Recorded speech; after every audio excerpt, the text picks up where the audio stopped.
Hey guys, welcome back. I finished this bag last night, and it is a black crocodile print or textured faux leather.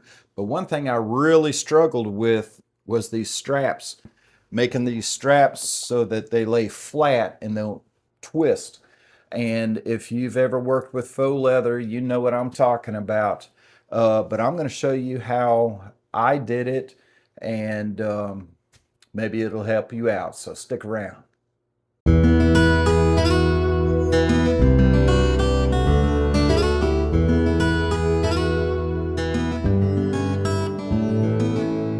Okay, guys.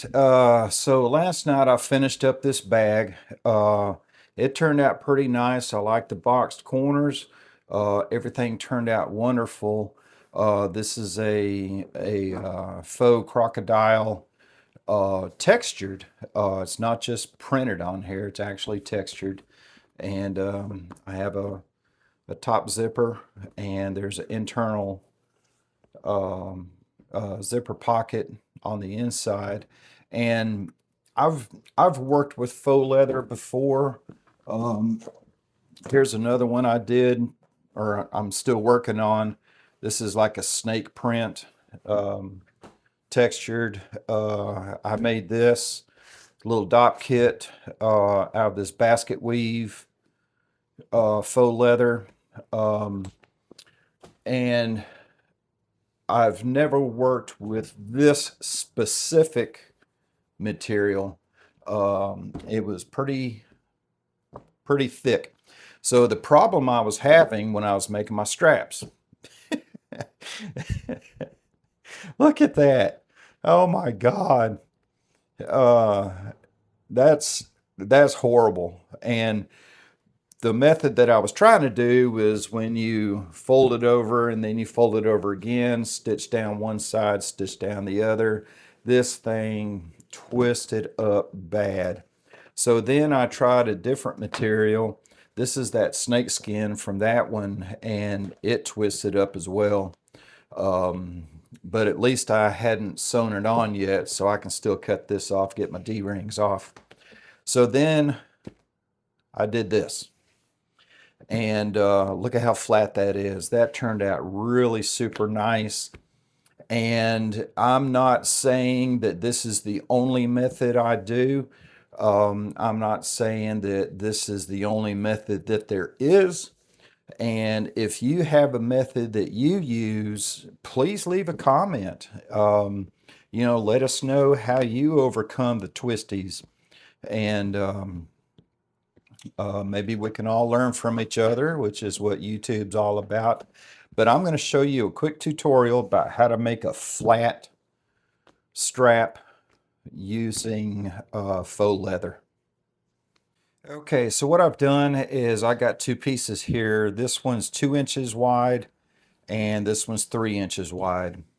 Just whatever you want to use. But what I've done is I took this one, laid it down, and I took my big ruler and I just made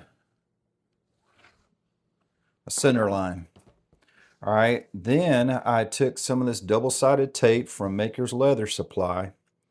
And did I tell you in my other videos that this is seriously sticky stuff? This has absolutely no problem sticking to this this felt lining on the back of this material. And we're just going to zip that off, and I'm going to start in the middle, and I'm just going to fold it, being careful not to stretch it. When you start stretching it, that's when you run into problems. And so I'm just gently just laying this over, and we got that. Now we're going to do it again on the other side. Just about 1/8 of an inch away from my center mark.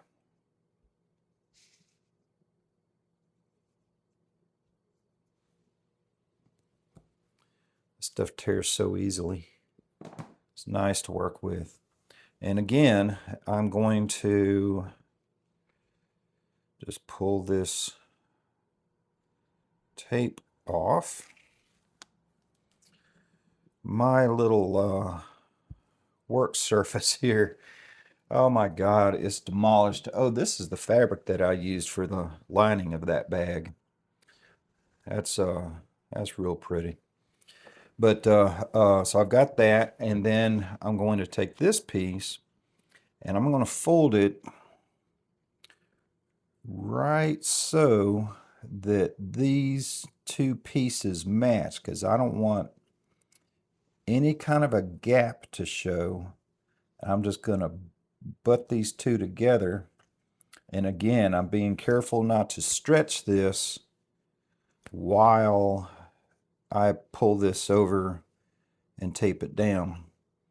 Because when you start stretching it, that's when you run into problems and you're going to get the twisties again. Then I take this. This is a heavy-duty roller. It's real heavy. And again, I get this at Maker's Leather Supply. But I'm just going to use this just to make sure that this is pushed down on that tape nice and well. And it also helps to crease over these sides. And I'm going to do it on this back side. Again, being careful not to stretch this. All right, so so this wound up being about 1.5 inches wide, and if I use this, of course, it would come out 1 inch, whatever you need. But this is a big bag, and I wanted shoulder straps, so I wanted them to be kind of wide. But now we're going to take this over to the sewing machine, and I'm going to show you how I did this. Okay, so I had to come over here to Samantha, and because it's the only machine that I have that'll do zigzag. So I'm gonna use my dial. I'm gonna choose zigzag. I got my stitch length on 3 and I got my width on 6. And needle in the middle position, got my tension on about 4. And so I'm gonna look here real carefully. Let me put my glasses on. Because I got this so well buttered up I can barely see the line, but you can tell from the texture where it is. So what I'm going to do is I'm going to come here on the back side. I'm going to put this in about right there. I'm not going to start at the very beginning, and I'm not worried about doing a reverse, because how I'm going to put this on will take care of that on its own. But all I'm going to do is I'm going to do a zigzag all the way down.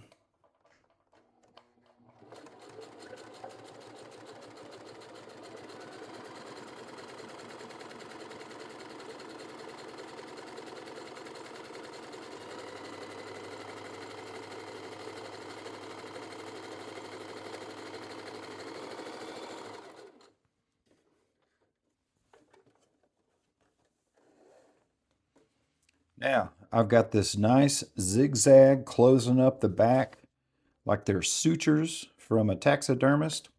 And on the front, I mean, this black thread barely shows, and it's not bad.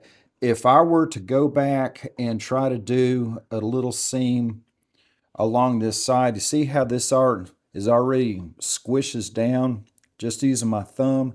That would make this stretch and twist, and it'll look like that. But that's nice and flat.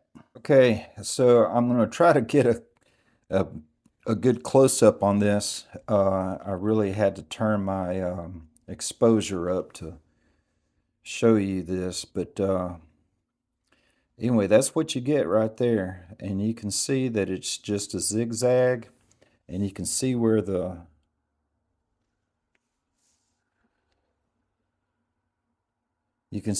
seam is. And then the back side, I mean, you can see it now because I'm showing it to you this close up, but from even back here, you know, you can barely see that. Um, that's a good looking strap right there. And there's the back side. Anyway, I just wanted to share that with you, and that turned out pretty nice and flat. And you can make these just as long as you want. And it's still pretty, I mean, that's sturdy. I like it. But again, I'm going to tell you, this is not the only way to do this. This is just how I overcame it. Um, this is a new material. I've worked with faux leather before and never had a problem, but this one was being a little temperamental. Maybe it's this texture. You know, it's quite spongy, and it wasn't it wasn't playing nice. But anyway, leave a comment down below if you've got any other ways that you do your straps. Um, but hope this helps somebody out. Y'all have a great weekend.